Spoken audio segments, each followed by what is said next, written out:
शिवसेना सचिव आदेश बांदेकर यांची श्री सिद्धिविनायक गणपती मंदिर न्यासाच्या अध्यक्षपदी नेमणूक झाल्यानंतर आज मंगळवारी दुपारी त्यांनी पदाची सूत्रे स्वीकारली। यावेळी न्यासाचे अन्य पदाधिकारी तसंच बांदेकर यांचे कुटुंबीयही उपस्थित होते।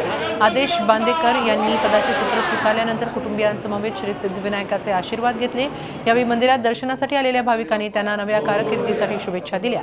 न्यासाचे अध्यक्ष म्हणून भाविकांची सेवा हाच भाव या सूत्राने काम करणार असल्याचं बांदेकर यांनी यावेळी सांगितलं। तसंच जी24 तासच्या संघर्षाला हवी साथ या कार्यक्रमावेळी अध्यक्षपदाचा योग कसा जुळून आला याचा किस्सा त्यांनीही सांगितला। न्यासाचे नवनियुक्त अध्यक्ष आदेश बांदेकर आणि त्यांच्या कुटुंबियांशी आमचे प्रतिनिधी दिनेश दुखंडे यांनी केलेली ही बातचीत।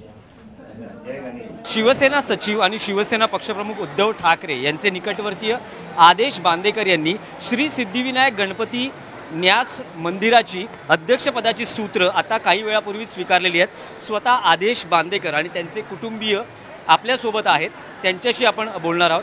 आदेश, खूप मोठी जबाबदारी आहे। सर्वप्रथम आम्हाला जाणण्यास उत्सुकता आहे की हा योग नेमका कसा काय जुळून आला? त्या दिवशी खरं तर संघर्षाला हवी साथच्या मुलांबरोबर फिरत होतो आणि त्या सगळ्या विद्यार्थ्यांना घेऊन याच ठिकाणी आपण श्री सिद्धिविनायक मंदिरामध्ये आलो। ते संपूर्ण महाराष्ट्राच्या कानाकोपऱ्यातून आलेले विद्यार्थी होते। त्यांना ज्या क्षणी इथे सन्मानित करण्यात आलं, मीही त्यांच्याबरोबर होतो। सातत्याने दरवर्षी मी येत असतो, पण तेव्हा कधी वाटलं नव्हतं की अशी काहीतरी जबाबदारी 2 दिवसानंतर आपल्याकडे येणार आहे। आणि त्या दिवशी खरं पालीच्या गणपतीला होतो, पक्षप्रमुख उद्धवसाहेब ठाकरे यांचा फोन आला होता आणि तिथून खरं तर ही म्हणजे इतकी चांगली बातमी येईपर्यंत मला कळतच नव्हतं की नेमकं काय घडतं आहे।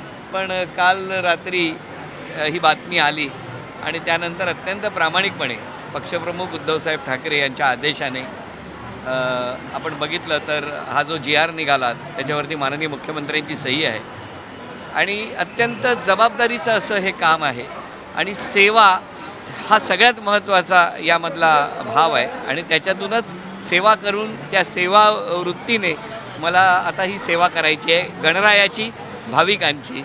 आणि त्यामुळे आदेश बांदेकर चेअरमन झालेला नाही तर मला असं वाटतं की प्रत्येक भाविक आज, प्रत्येक शिवसैनिक हा इकडे आज चेअरमन झालेला आहे, अध्यक्ष झाला आहे। या भावनेतून मला काम करायचं आहे। सुचित्रा वहिनी, खूप आनंदाची अशी घटना तुमच्या कुटुंबात घडलेली आहे। काय सांगाल की आत्ताच मोठी जबाबदारी, मोठी सूत्र स्वीकारलेली आहेत, काय सांगाल? खरं तर आदेश वयाच्या वेगवेगळ्या टप्प्यावरती आदेशने खरंच अतिशय महत्त्वाच्या जबाबदाऱ्या प्रत्येक वेळी स्वीकारलेल्या आहेत। पण माझ्या मते ही जबाबदारी सर्वात महत्त्वाची आहे, मोठी आहे आणि देवाने दिलेला कौल आहे। पुढच्या वाटचालीविषयी जी24 तासच्या पूर्ण समूहाकडून शुभेच्छा आणि बांदेकर कुटुंबियांनाही शुभेच्छा। व्हिडिओ जर्नलिस्ट अंकुर शर्मासह दिनेश दुखंडे, झी मीडिया, मुंबई। जी24 तास रहा एक पाऊल पुढे।